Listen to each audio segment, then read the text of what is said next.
Hello, everyone. A very warm welcome to your own Silicon Valley Tech Talks show, your go to place to learn about technology trends and innovations directly from the leaders. This is your host, Faisal Wattu from San Jose, California. In today's show, we are going to talk about AI progress in China and its implications on some of the global and macro aspects.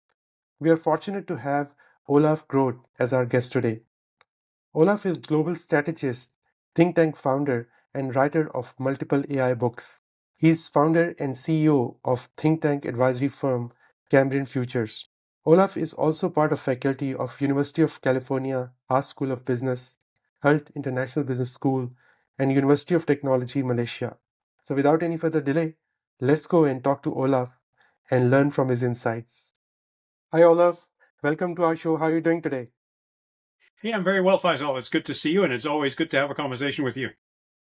Thank you. So, Olaf, China is considered second after US in terms of AI innovations and model development. And I know that you are closely tracking AI progress in China. So, can you give us a brief overview on where does China stand versus US in terms of AI innovations, and what are some of the areas in which China is actually ahead of US? Right. So when we wrote our first book, Solomon's Code, Mark Nitzberg and I, in 2018, and we derived a comparison of 14 different national AI strategies around the world from that book. We found that China, in our estimation, because that's really all you can do, estimate the time to parity with the United States, because it's such a multivariable picture. We estimated that they're about 5 years behind the United States. Um, uh, and and meanwhile, of course, we've had a bit of a revolution there in transformers, right? Large language models, which is a subcategory of deep learning and some other technologies within that sort of grab bag of what we call AI type technologies.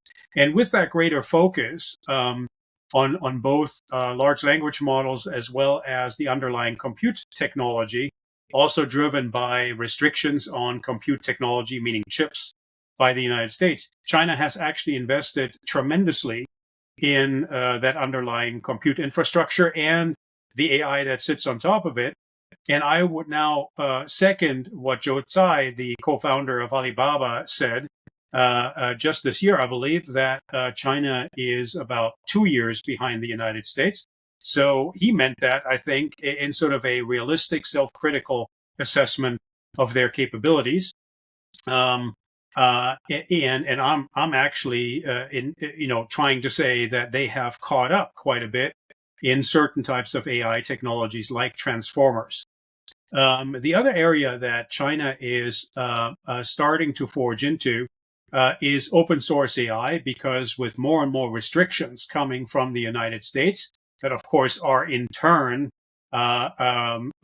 grounded in seeing certain U.S. technologies end up in Chinese military technology. But in response to those U.S. restrictions, China is trying to create its own capabilities and try to get away from U.S. code base, as it were. China may be restricted in getting access to AI power on U.S. based cloud platforms and hyperscaler platforms such as AWS and Azure and Google Cloud, and that just means China has to continue its own path with its own both proprietary and open source AI, but particularly open source AI is something that will be of interest to the Chinese because it often relies on less data, on smaller models that can be run on less high-end chips, right?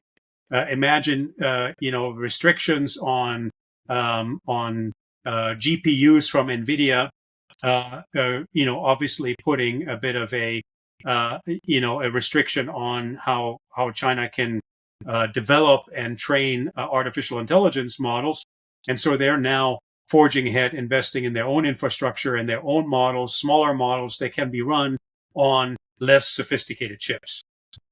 So much of Biden administration's strategy to slow down China's cutting edge AI advancements centered around limiting the access to latest semiconductor technology. In essence, they sought to keep most advanced chips and chip making tools away from Chinese hands as much as possible while investing in domestic chip manufacturing within US. So how far along in future you believe this sort of decoupling strategy can work, and what will be its implications on semiconductor industry in general?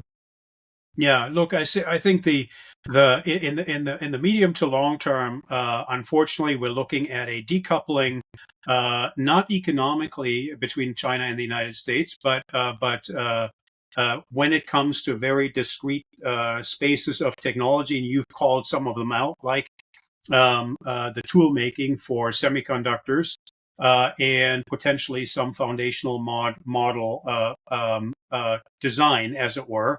And for those types of spaces, we're looking at a bifurcated world. We're looking at an American hemisphere that is largely led by the United States and its quote unquote allies, such as the Netherlands. Right, when you look at chip manufacturing, ASML based in the Netherlands. When you're looking at Korea, at Japan, there are other companies there on the tool side that will essentially more or less go in lockstep with the United States, whereas China will develop its own sphere of influence with its own tool makers and draw countries in Asia and elsewhere around the world into its orbit.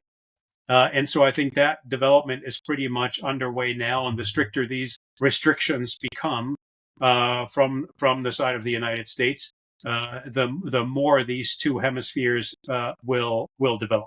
I know you have written and spoken about the need of cooperation between China and West on certain AI topics, such as AI safety, beneficial research, and rules of AI applications in military. Where does that cooperation stand as per your understanding? And are there any areas where we need more cooperation than the others?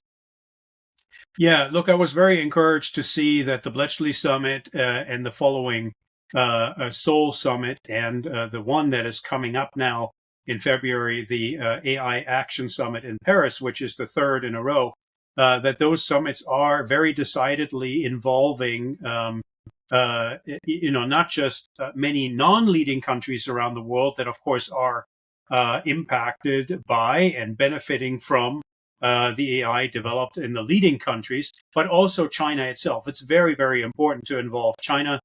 I think we have learned that over time. Again, 6 years ago when we wrote Solomon's Code, most people that we were talking to in the quote unquote West, as it were, the US and Europe, were saying we have to first get our own ducks in a row before we start talking to China.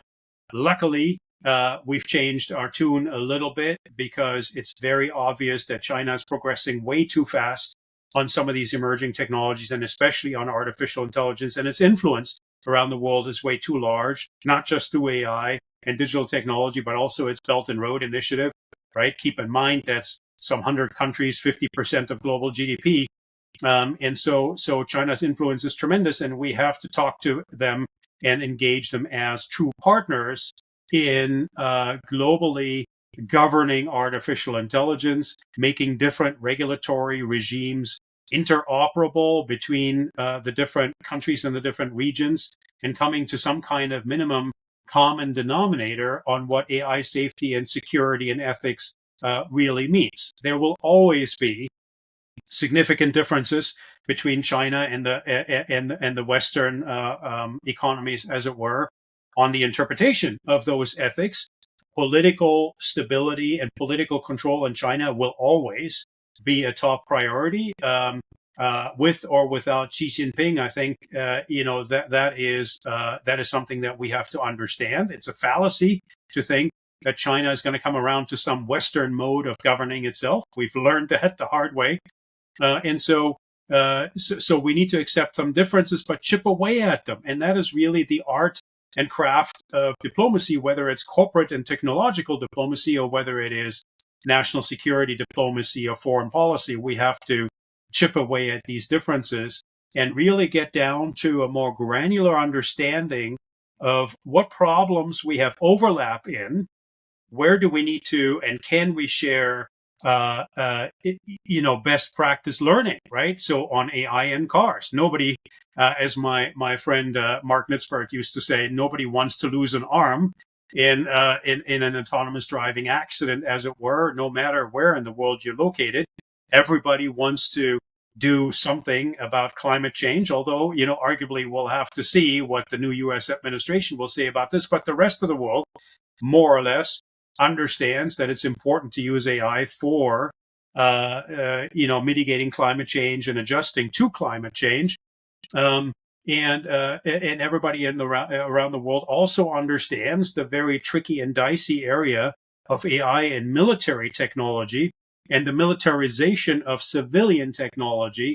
And while the two superpowers, as it were, United States and China, don't want to necessarily forego the advantages over each other in AI and military technology, they also realize that some regime on non-proliferation around that is a good thing, right? I mean, I think both sides have learned that from history.